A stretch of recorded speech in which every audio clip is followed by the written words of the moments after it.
আসসালামু আলাইকুম ওয়া রাহমাতুল্লাহি ওয়া বারাকাতুহু।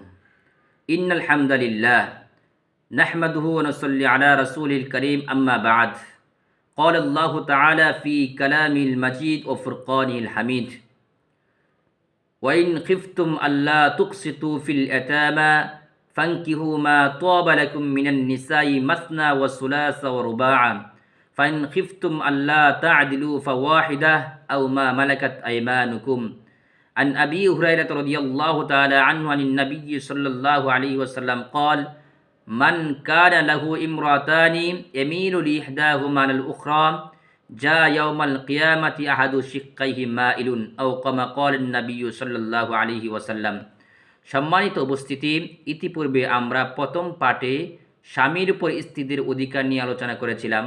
সেখানে আমরা দুইটি বিষয় নিয়ে স্বামীর উপর স্ত্রীদের দুইটি অধিকার নিয়ে আলোচনা করেছিলাম। সংক্ষেপে বলে দিচ্ছি স্মরণ রাখার জন্যে। 1 নম্বর অধিকার ছিল স্বামী স্ত্রীর সাথে সমভাবে সৎভাবে জীবনযাপন করা। 2 নম্বর অধিকার ছিল স্বামী স্ত্রীকে দিন শিক্ষা দেওয়া, দিনের বিষয় শিক্ষা দেওয়া এবং ইবাদতের মধ্যে স্ত্রীকে উৎসাহিত করা। আর আজকের আলোচ্য বিষয় হচ্ছে স্বামীর উপর স্ত্রীদের 3 নম্বর অধিকার নিয়ে। আসেন জানা যাক স্বামীর উপর স্ত্রীদের 3 নম্বর অধিকারটি কী। স্বামীর উপর স্ত্রীদের 3 নম্বর অধিকার হচ্ছে আই ইয়াদিলা বাইনাহা ওয়া বাইনা দররতিহা ইন কানা লাহা দররতান। স্বামীর উপর স্ত্রীদের 3 নম্বর অধিকার হচ্ছে স্বামীর যদি একাধিক স্ত্রী থাকে, বিবি থাকে, তাহলে তাদের সকলের মাঝে সর্বক্ষেত্রে সব কাজে সমতা রক্ষা করা।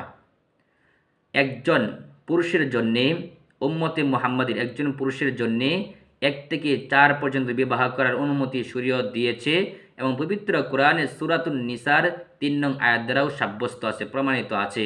আল্লাহ তাআলা বলেন ফানকিহু মা তাবা লাকুম মিনান নিসাই মাসনা ওয়া সুলাসা ওয়া রুবাআ।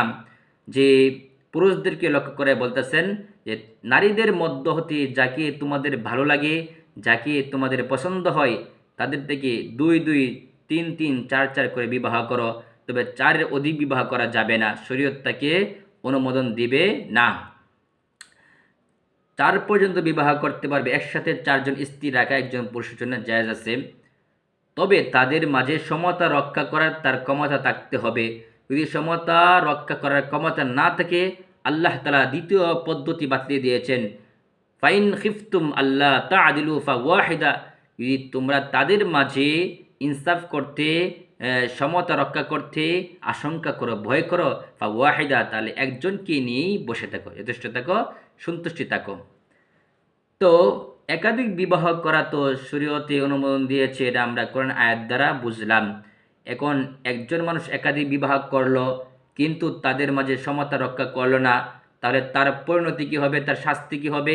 আসেন আমরা জেনে নেই রাসূল সাল্লাল্লাহু আলাইহি সাল্লামের হাদিস দ্বারা। একজন মানুষ যদি তার স্ত্রীদের মাঝে, একাধিক স্ত্রীদের মাঝে সমতা রক্ষা না করে, তাহলে তার পরিণতি কী হবে? রাসূল সাল্লাল্লাহু আলাইহি সাল্লামের বিখ্যাত সাহাবী হযরত আবু হুরায়রা রাদিয়াল্লাহু তাআলা আনহু থেকে বর্ণিত, আন আবি হুরায়রা রাদিয়াল্লাহু তাআলা আনহু আনিন নবী সাল্লাল্লাহু আলাইহি ওয়াসাল্লাম قال, আল্লাহ রাসূল সাল্লাল্লাহু আলাইহি ওয়াসাল্লাম ইরশাদ ফরমায়াছেন, মান কানা লাহু ইমরাতানি, যে ব্যক্তির 2 জন স্ত্রী রয়েছে, ইয়ামিলু লিহাদাহুমা আলাল উখরা, সে কোনো একজন স্ত্রীর দিকে বেশি ঝুঁকে গেছে, যা ইয়াউমাল কিয়ামাতি, তাহলে কিয়ামতের দিন সে এমত অবস্থায় উঠবে, আহাদু শিক্কাইহি মাইলুন, তার শরীরের কোনো একটা অংশ ঝুঁকে থাকবে। সুস্থ মানুষের শরীরের কোনো একটা অংশ ঝুঁকে থাকলে মানুষটাকে আর সৌন্দর্য মানায় না, সৌন্দর্য দেখা যায় না। যারা একাধিক স্ত্রী রাখবে, যারা একাধিক বিবাহ করবে, তাদের লক্ষ্য রাখা দরকার যে একাধিক বিবির মাঝে, স্ত্রীদের মাঝে সমতা রক্ষা করতে হবে। সমতা সব কাজে, পোশাক পরিচ্ছদ, খাবার দাবার, সব ক্ষেত্রে সময় দেওয়ার ব্যাপারেও তাদের মাঝে সমতা রক্ষা রাখতে হবে। যদি রক্ষা রাখার ক্ষমতা তার না থাকে, তাহলে সে যেন ফাওয়াহিদা, আল্লাহ তাআলার বাক্য অনুযায়ী একজন স্ত্রীকে নিয়েই সন্তুষ্ট থাকে।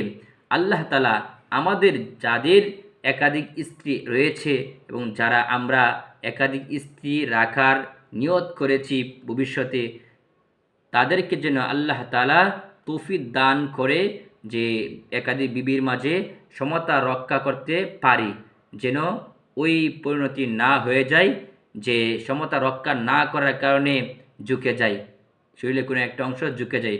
আল্লাহ তাআলা আমাদেরকে সমতা রক্ষা করার তৌফিক দান করুক। আমিন।